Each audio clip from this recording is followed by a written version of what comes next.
February and March 2023, we had the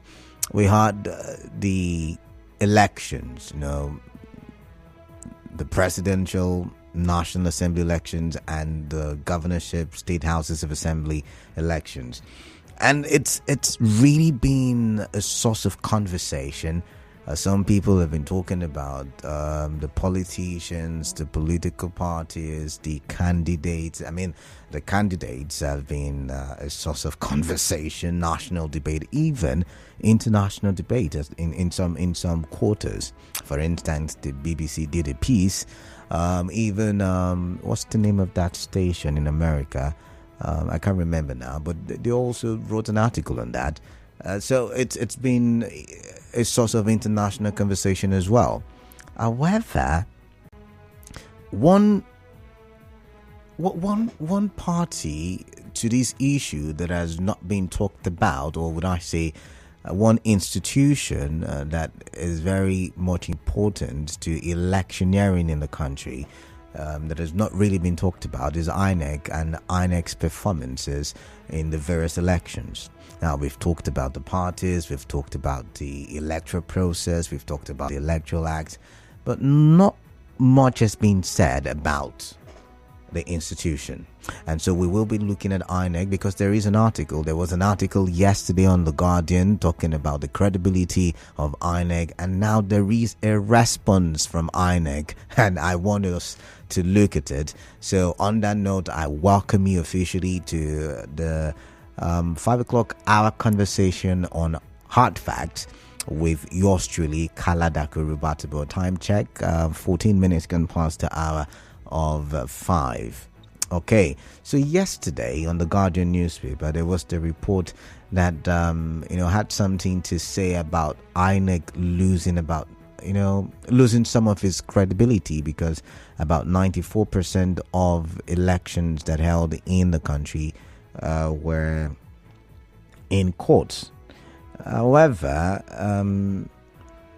INEC has now come out to refute some of the claims, saying it has not lost its credibility, and it put some of the statistics right. So I'm going to read some of the stats that INEC have put out, and then I'm going to ask you a very simple question, and the question will border on the credibility of INEC, and then how do we ensure that INEC can become the hope of the common man? And this question, before I get into the whole statistics and data, this question is born out of my thinking that, yes, it is said that the judiciary is the hope of the common man, because the common man will go there and argue, and the judiciary would be neutral and tend to pick the right person and give verdict in the person's favor, right?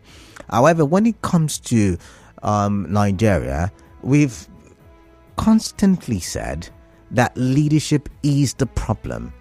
Leadership is why we are where we are. Leadership is the reason why in the parallel market 1,100 naira will get you $1. Some of you said leadership is the reason why the refineries are not working despite being blessed with abundant gas reserves and crude oil reserves. Some of you are saying Nigeria is broke and going begging and borrowing money because the leadership have not been able to utilize our agricultural prowess, our solid minerals like gold, like ore, aluminium and the likes. We've not been able to utilize our human resources, and now everybody's leaving the shores. Everybody's jackpying, like we say in our parlance. Some of you said leadership is the reason why insecurity has characterized almost, if not all, geopolitical zones. I could go on and on. The health sector, the educational sector, on and on I could go. And of course, petrol may be scarce, maybe, if there is no quick intervention. Leadership. And so the reason why I now say, can INEC become the hope of the common man is that INEC will be able to give us electioneering processes that are not cumbersome, that are not difficult to accept, that are not in any way that are very clear for everyone to see. I'm not saying human beings will not be human beings. I'm not saying INEC is not giving us that, but that is what we're talking about. And can INEC become the hope of the common man? It's something that is worthy of discuss. So why am I bringing this to the fore? Why am I willing to discuss this? I mean, I could have talked about Akpabio visiting the president. I could have talked about Wike on or Wike to resident doctors in Abuja.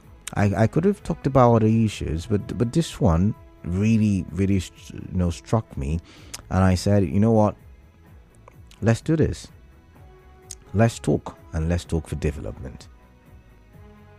So, INEC came out and said that some of the stats, I'm trying to look for it. I don't even know why I kept it anymore. But I'm just going to quickly open the phone lines and get your thoughts on this. And then later on the show, I read out the statistics for you. But INEC did say that it has not lost its credibility. As a matter of fact, that some of the people who went to court just for going sake. That some of them withdrew their cases. That some people had no reason to go to court. That even in some cases, the court has given judgment in favor of the decision or the results given by INEC. So INEC says it has not lost its credibility. But I'd like to hear from you as a citizen of Nigeria, judging by the elections that we had earlier in the year and elections that may be coming. Kogi, Imo, Bayelsa will have elections shortly in about a month's time.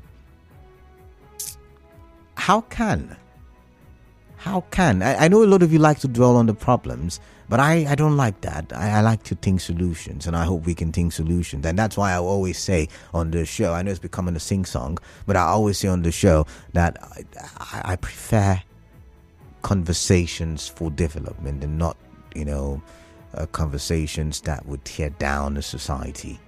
Right, so let's talk credibility of INEC. What's your take on that, and how can INEC become the hope of the common man in the real sense? Right, 0817 923 0002 0817 923 0003. WhatsApp number for WhatsApp messages 0809 030 6416. I've got Jonah. Jonah is calling from Buguma. Let's listen to Jonah and what he has to say. Hello, Jonah. Good afternoon to you. Welcome. Yeah. Hello, that's Stephen. Yeah, I greet you. Welcome. For INEC to come out and tell Nigerians that they are good. It's very laughable, my brother. INEC that Nigerians have no hope in their business or in their activities. To come out and be telling Nigerians that they are credible. Look at the election that they are conducting. INEC will come out with their guidelines after doing nonsense, rubbish. They will go to court and they will pretend that they can do anything. It's laughable. My brother, look at it. And they have lost credibility in Nigeria, and everything that they're doing is fraud. You can't say everything now. Nigerians don't take INEC. All right. Thank you very much, Jonah. I've got to move on. Robin from HA, welcome. And let's be guided with our words. Let's be civil. I really would love it if we can be civil. Robin, let's get your thoughts, please. Thank you, KB. All right, welcome. Yes, I agree in totality that INEC has lost its credibility over time. Okay. Kalanda, the Chief Justice of Nigeria in the recent past weeks made a comment that Nigeria has the highest number of litigations born out of election. Okay. Did you hear that? I didn't see it, but I'm going to go with your flow. Go ahead. I'm listening. Okay, good and fine. Having said so, if the elections conducted by INEC were as credible as they are claiming, why the humongous matters in court? But I've just explained, Robin, I've just explained to you that, the commission said that some people just went to court for going sake. Some people just, were so bitter losers, and so they still just went to court for going to court sake. So maybe that's why, there were so many cases in court concerning elections. Good and fine. Very, very, very sweet story by them. Let me ask you, do you write an exam and give yourself mark? Do you do so? No. Good and fine. Then to cap it up, are you aware that a week ago, a resident electoral commissioner of a state, unilaterally sat down and told Nigerians that election... Robin, that was fake news. He was on my show. He said it was fake news. He said it on my show. It was fake news. The INEC national chairman told us that the chairman of that state is not correct. Because he was fake news and he was reacting to the fake news, and we're saying the same thing, Robin. No. The chairman of INEC told us that Mahmoud the Yakub. Yes, I read the story. I saw the news. That is not correct. But that election result will be transmitted through the processes. So how do you tell me such an election will not bring up issues? Robin, I've got to go. I'm sorry. I've got to go. Thank you very much for your time. There is a commercial break. When I come back, I give you the data and statistics. Your cars, trucks, and every other heavy-duty equipment requires high-quality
hour. You're listening to Hard Facts with Kala Dakoru Batibo on 92.3 Nigeria Info, and we're looking at INEC and credibility.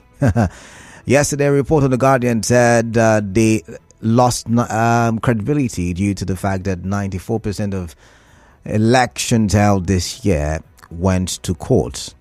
INEC has come out to refute that claim today. So I'm going to read, as I promised, the data, the statistics. I don't know why I'm tongue-tied all of a sudden, but I'm going to read the statistics and I'm going to tell you what the INEC National Commissioner and Chairman, Information and Voter Education Committee, Sam Olumekun, said. I think it's no longer Festus Okoye. Interesting.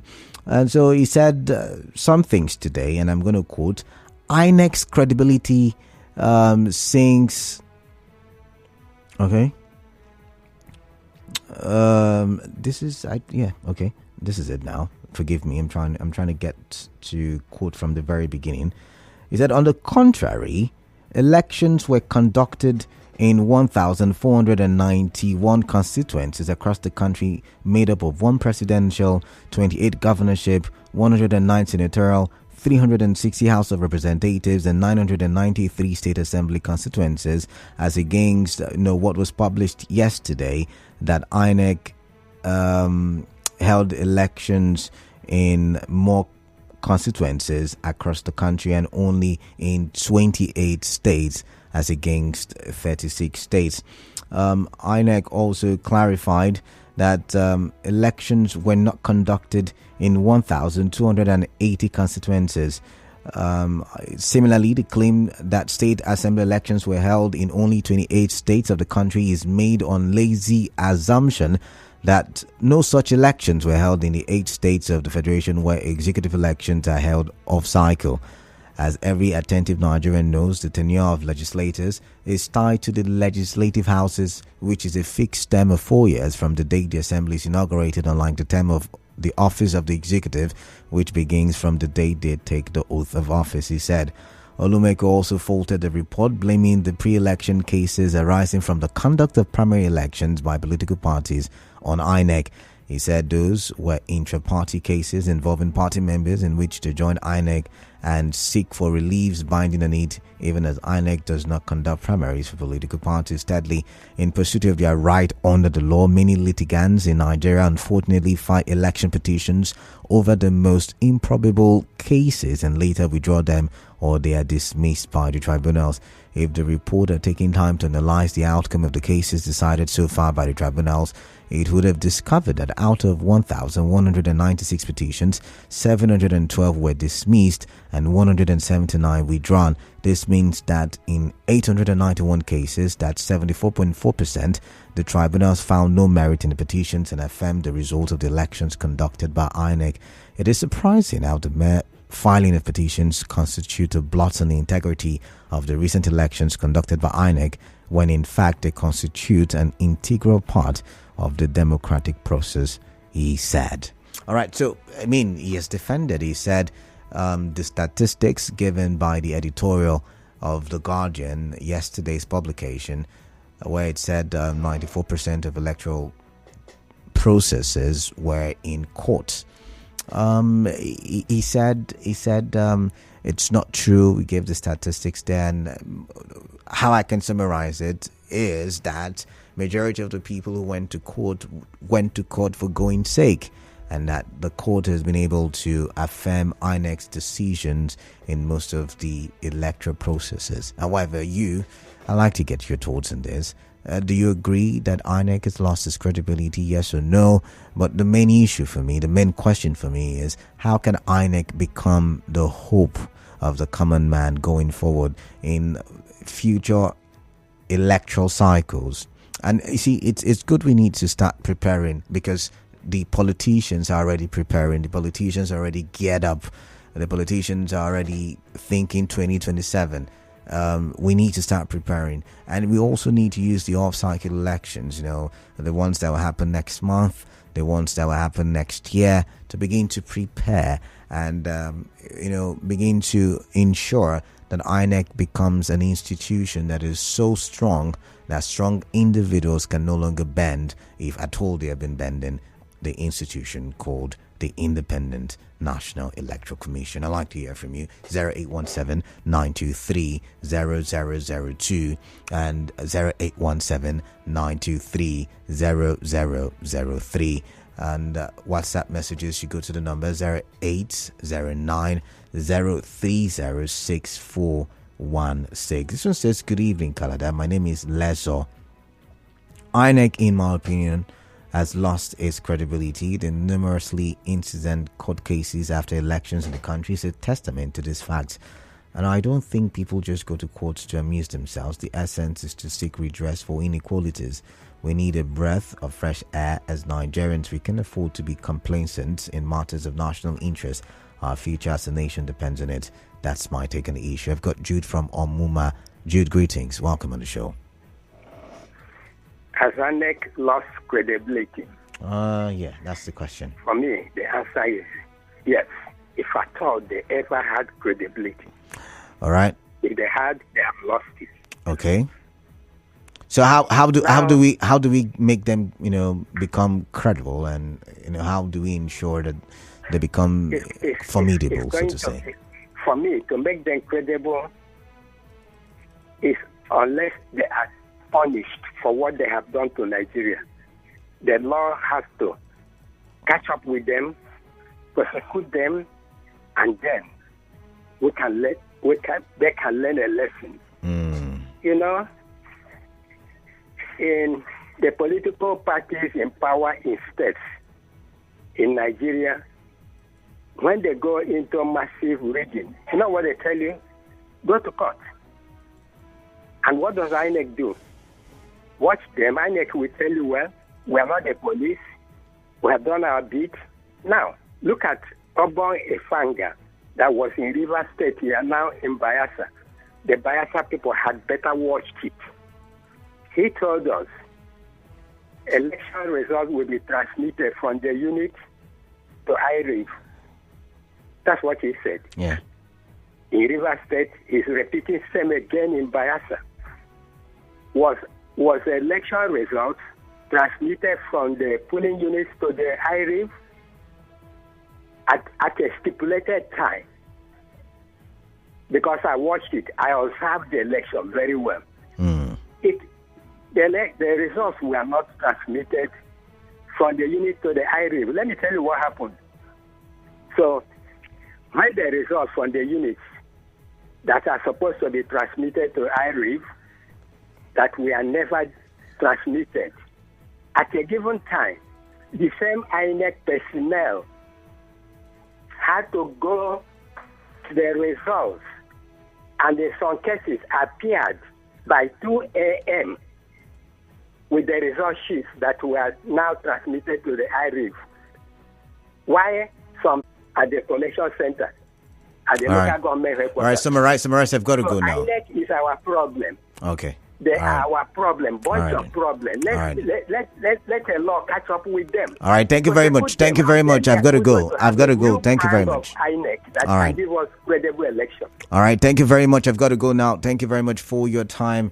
This one says, Canada, good evening. I think INEC is, I can use that word. I already told you to be civil, but you went ahead to say an organization that can't even do some introspection, isn't ready to make positive changes. For me, they never had any credibility, and until people are made to account for their actions and inactions, no progress can be made. I would have to stop here because there is another commercial break and I would have to leave the studio, and when I come back after the major news at 6, we would continue this conversation. Please bear with me and do stay tuned. Apologies for those of you who are trying to call in.